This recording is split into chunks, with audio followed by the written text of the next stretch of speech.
Parfums de Marly, why are you doing this to me?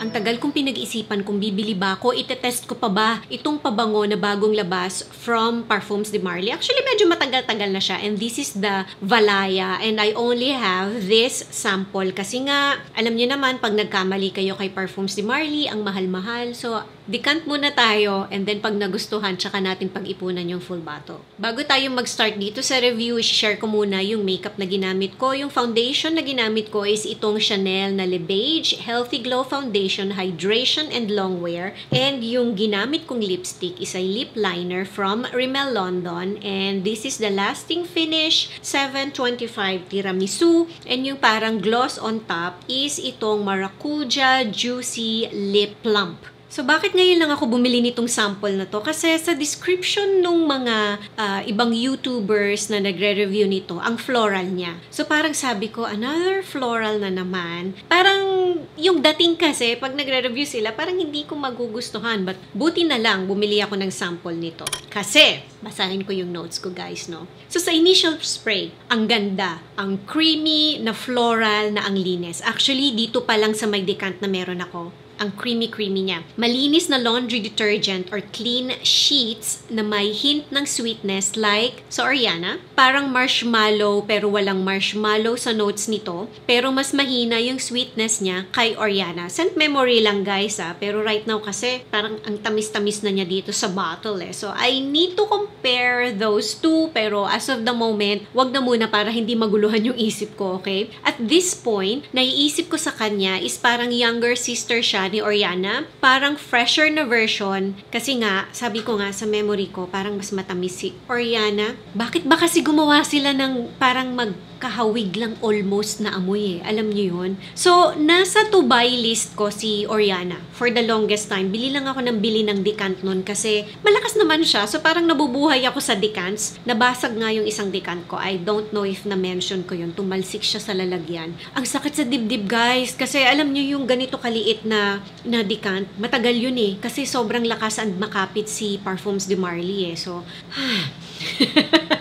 alam niyo yun. Pero, ngayong na-test ko tong Valaya, gusto ko rin siya. Gusto ko rin siya. Right now, parang mas gusto kong unahin si Valaya kasi meron siyang malinis na amoy na dating. Parang halos parehas lang sila ng dating nung tamis Kaya nga naguguluhan ako, ayoko silang pagtabihin Medyo nasa same vein or datingan siya ni BDK na Villa Neroli. Parang mas happier lang to. Siguro mas ate pa yun ng konti. Mas parang seryoso ng konti. Scent memory lang guys hindi ko na rin pinagtabi. Naaamoy ko rin sa kanya at this point si Ex Nihilo na Fleur Narcotic. Actually, mas malapit siya kay Ex Nihilo. And nung nagbabasa na ako ng reviews nito, kino-compare pala silang dalawa. Bago ko pa na parang nabasa yon, naamoy ko na medyo magkahawig sila. And true enough, ayun nga, kino-compare talaga pala sila. So, one of these days, siguro,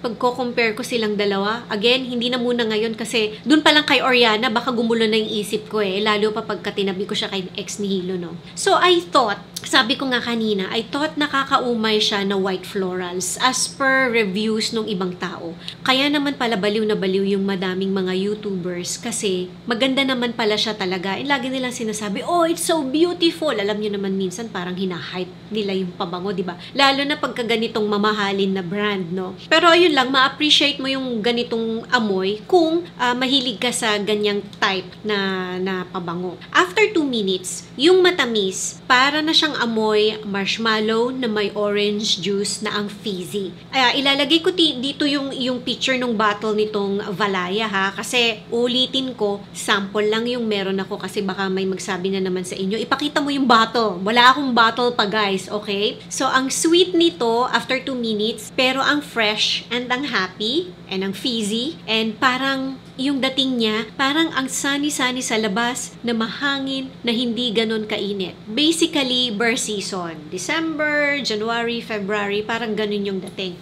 Pwede itong signature scent. Good for everyday. Pwede din siya sa high school pataas. Pang babae to guys, pero lalaki, yung mga lalaking nanonood sa akin, i-try nyo to. pag ito na kaya nyong gamitin and bumagay sa body chemistry ninyo, ang cute nyo guys.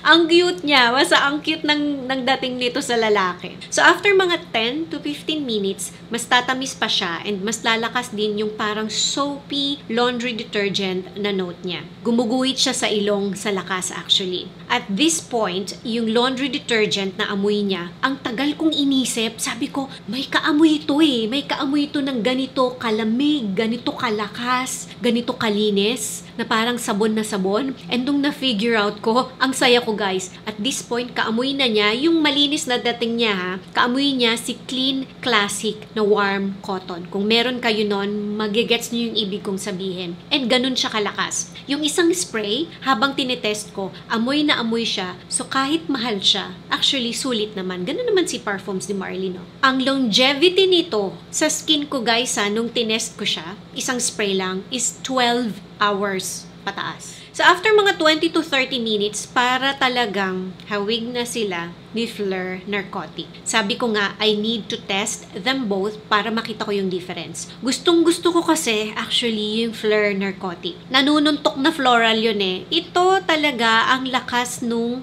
clean na note. Kapag may Oriana ka na din, parang hindi mo na need to. Pero kasi, mas matamis and mas powdery yun compared dito. May powderiness din ito pero hindi ganon kalakas. Mas fresher talaga siya na version. The longer na nagstay siya sa skin ko, mas lalong nagiging kaamoy niya si Fleur Narcotic. And I don't think I will need both, but we will see. Parang I don't think I will need both Oriana and itong Valaya, but we will see. And I don't think I will need both Fleur Narcotic or itong Valaya. But again, hindi ko pa alam, no? Ang hirap sabihin, guys. I really need to test them side by side. Meron ba kayo nitong mga bottles na to? Ano sa tingin nyo? Ano yung experience nyo sa kanya? Mag-comment nga kayo below, guys. So this bottle alone, without being compared to Fleur Narcotic or Oriana, I really like it. Fresh, sweet, and clean na florals, happy and uplifting na scent, pero super lakas. So, i-control nyo lang yung spray nyo guys kasi baka mahilo yung katabi ninyo, okay? Pero,